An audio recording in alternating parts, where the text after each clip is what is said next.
തളിപ്പറമ്പിൽ TK. Govindan രഹസ്യ പിന്തുണ CPM നേതാക്കൾക്കെതിരെ നടപടിക്ക് നീക്കം. CPM സംസ്ഥാന സെക്രട്ടറി M.V. ഗോവിന്ദന്റെ ഭാര്യ P.K. ശ്യാമളയുടെ സ്ഥാനാർത്ഥിത്വത്തിൽ പ്രതിഷേധിച്ച CPM വിട്ട് തളിപ്പറമ്പിൽ സ്വതന്ത്ര സ്ഥാനാർത്ഥിയായി മത്സരിച്ച മുൻ ജില്ലാ സെക്രട്ടേറിയറ്റ് അംഗം ടി.കെ. ഗോവിന്ദന് മണ്ഡലത്തിൽ രഹസ്യമായി പിന്തുണയും സഹായവും ചെയ്ത മുതിർന്ന CPM നേതാക്കൾക്കെതിരെ നടപടിക്ക് നീക്കം. വിശദമായ പരിശോധനകൾക്ക് ശേഷം തെരഞ്ഞെടുപ്പ് ഫലം പുറത്തുവന്നാലുടൻ നടപടി സ്വീകരിക്കും. തളിപ്പറമ്പ് ഏരിയ കമ്മിറ്റിയിലും ജില്ലാ കമ്മിറ്റിയിലും ചർച്ച ചെയ്തതിനു ശേഷം നടപടിയെടുക്കുമെന്നാണ് ലഭിക്കുന്ന വിവരം. ടി.കെ. ഗോവിന്ദനുമായുള്ള പ്രശ്നം പറഞ്ഞു തീർക്കാൻ നേതൃത്വത്തിൽ ഒരു വിഭാഗം ശ്രമിച്ചപ്പോൾ രഹസ്യമായി ഈ ശ്രമം പരാജയപ്പെടുത്തിയതും ജില്ലയിൽ നിന്നുള്ള മുതിർന്ന നേതാവാണെന്നാണ് പാർട്ടിയുടെ കണ്ടെത്തൽ.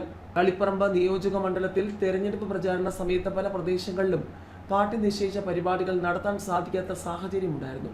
പാർട്ടിക്ക് അകത്തുനിന്ന് തന്നെ ചിലർ പ്രവർത്തനങ്ങൾ തകിടം മറിക്കുന്നുവെന്ന നേതൃത്വത്തിന് ആശങ്കയുണ്ടായിരുന്നു. എന്നാൽ ഇത് കൃത്യമായി തിരിച്ചറിയാനും പ്രതിരോധിക്കാനും നേതൃത്വത്തിന് സാധിച്ചില്ല.